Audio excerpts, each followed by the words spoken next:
बिस्मिल्लाहिर्रहमानिर्रहीम।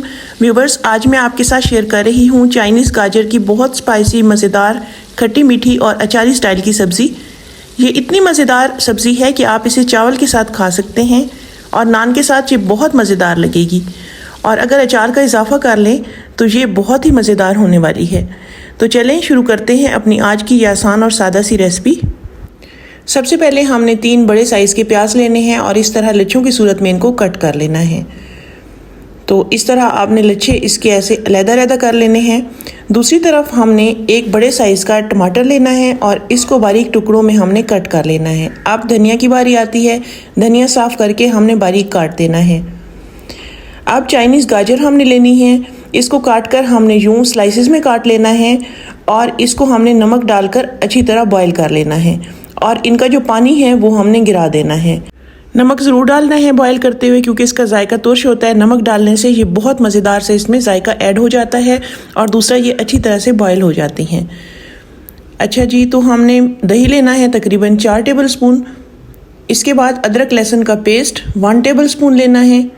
आधा कप हमने ऑयल लेना है और लच्छों की सूरत में जो प्याज हमने काटे थे वो इसमें हमने ऐड कर देने हैं। और आंच जो है वो हमने मीडियम ही रखनी है। मीडियम आंच पर इनको लाइट ब्राउन होने तक हमने पकाना है। अच्छा जी, तो अब ये फ्राई होना शुरू हो चुके हैं और अब हमने इसका ढक्कन बंद कर देना है ताकि प्याज अपना पानी छोड़ दें और थोड़े नरम हो जाएं।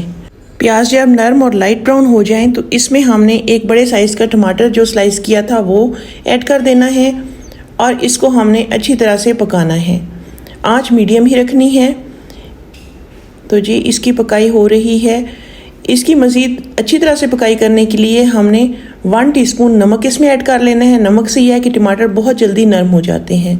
पिछली रेसिपीज़ में भी बारहा मैंने आपको बताया है कि अगर टमाटर में नमक शामिल कर दें और इसे दम दे दें थोड़ा सा, तो टमाटर बहुत जल्दी नरम हो जाते हैं।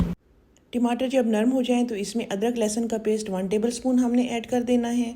पहले हमने ऐड नहीं करना, इससे ये है कि हम अभी ऐड कर रहे हैं तो इसकी खुशबू बहुत अच्छी तरह से सालन में आ जाएगी और इसको हमने फ्राई कर लेना है। ढक्कन बंद कर देना है ताकि अदरक लहसुन की खुशबू बहुत अच्छी तरह से इसमें आ जाए। अदरक लहसुन को फ्राई करने के बाद हमने 1/2 टीस्पून इसमें हल्दी का ऐड कर दिया है, 1/2 टीस्पून सुर्ख मिर्च पाउडर का ऐड कर दिया है और साथ में धनिया ऐड कर दिया है 1/2 टीस्पून। ये ऐड करने के बाद हमने इसको अच्छी तरह से मिक्स कर लेना है और अच्छी तरह से मसालों की पकाई कर लेनी है ताकि मसालों का जायका बहुत अच्छी तरह से प्याज और टमाटर वगैरह में ऐड हो जाए।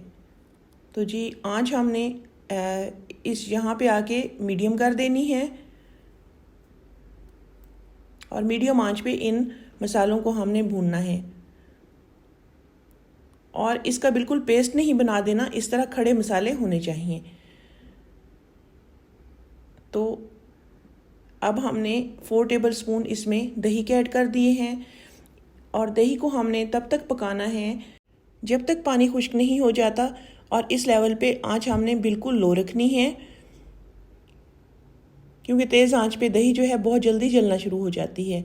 तो दही ने अपना सारा पानी छोड़ दिया है और अब इसकी पकाई शुरू हो चुकी है। अब हमने क्या करना है, ढक्कन बंद कर देना है ताकि दही का अच्छा सा जायका मसाले में ऐड हो जाए। तो जी, अब ढक्कन खुल चुका है। सब्ज़ मिर्चें हमने इसमें ऐड कर देनी है जायके, खुशबू और ख़ूबसूरती के लिए, और 2 मिर्चें हमने और ऐड कर देनी हैं जो कि कड़वी ना हो। इसके बाद हमने इसमें कलौंजी ऐड कर देनी है और इसको हमने बहुत अच्छे से पकाना है। कलौंजी ऐड करने से ये होगा कि बहुत अच्छा सा जायका इसमें ऐड हो जाएगा और दूसरे हेल्थ पॉइंट ऑफ व्यू से कलौंजी या ब्लैक सीड जो हैं ये बहुत अहम है। इसके बाद हमने फाइनली इसमें गाजर जो बॉईल की थी, चाइनीज़ गाजर, वो हमने ऐड करनी है और इसको हमने आराम आराम से हिलाना है, वरना गाजर जो हैं वो टूट जाएंगी और फाइनल लुक इसकी बिल्कुल ख़राब हो जाएगी। आंच मीडियम ही रखनी है। मीडियम आंच पे इसको फ्राई करना है। बस जी, 5 मिनट हमने इसको फ्राई करना है, ज़्यादा नहीं करना जी। तो ये इस तरह से इसे सेट कर लेना है। तो माशाल्लाह कितनी अच्छी सी रंगत इसमें आ गई है गाजर में और बहुत मज़ेदार सी ये सब्ज़ी है जो मैं आपको सिखा रही हूँ।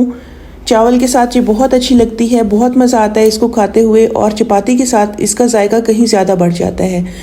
तो बस जी हमने थोड़ा सा इसमें पानी ऐड करना है और 6 मिनट के लिए हमने ढक्कन बंद करके हल्की आंच पे इसे दम दे देना है।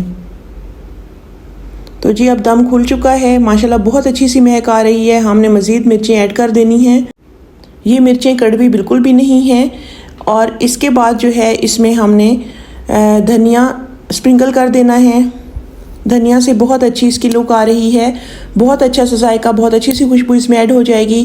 धनिया ऐड करने के बाद हमने अदरक स्लाइसेस में कट की थी, वो हमने इस पर स्प्रिंकल कर दी है जी। तो इसके अलावा बहुत ही मज़ेदार, आसान और बेकरी स्टाइल मिठाइयों की रेसिपीज़ के लिए, दालों की रेसिपीज़ के लिए, आसान सब्ज़ी की रेसिपीज़ के लिए, चावल की रेसिपीज़ के लिए मेरे चैनल का विज़िट करें। पसंद आए तो इसे सब्सक्राइब भी कर दें।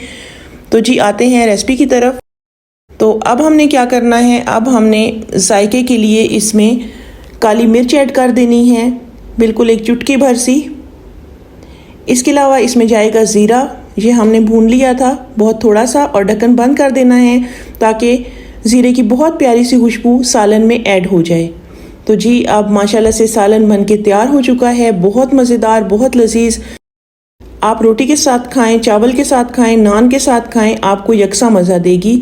अगर अचार का इजाफा कर लें तो ये बहुत मज़ेदार हो जाएगी। वीडियो पसंद आए तो लाइक और शेयर कर दें, और कमेंट्स में मुझे ज़रूर बताएं कि आपको ये रेसिपी कैसी लगी। आज के लिए बस इतना ही। कल वापस आते हैं एक नई रेसिपी के साथ, एक नई वीडियो के साथ। अपना बहुत सारा ख्याल रखें, दुआओं में याद रखें। कल तक के लिए अल्लाह हाफिज़।